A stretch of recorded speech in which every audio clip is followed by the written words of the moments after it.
அனைத்தையும் அன்போடு எதிர்கொள்ளுங்கள்.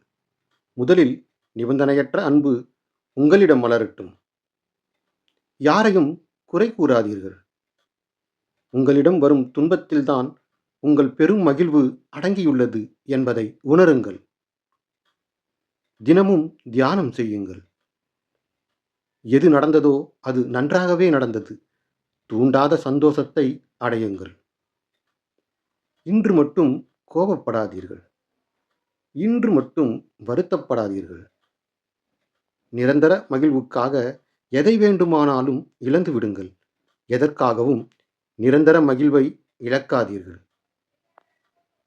நிரந்தர மகிழ்வு உங்களுக்குள் தான் உள்ளது என்பதை மறக்காதீர்கள். உங்கள் வாழ்க்கை மீது பெரும் நம்பிக்கை கொள்ளுங்கள். நானே சிறந்தவன், என்னால் முடியும், கடவுள் எனக்கு எப்போதும் துணை இருப்பார், நானே வெற்றியாளன், இன்றைய நாள் என்னுடையது என்று சொல்லிப் பழகுங்கள். வாழ்க்கை நமதாகும்.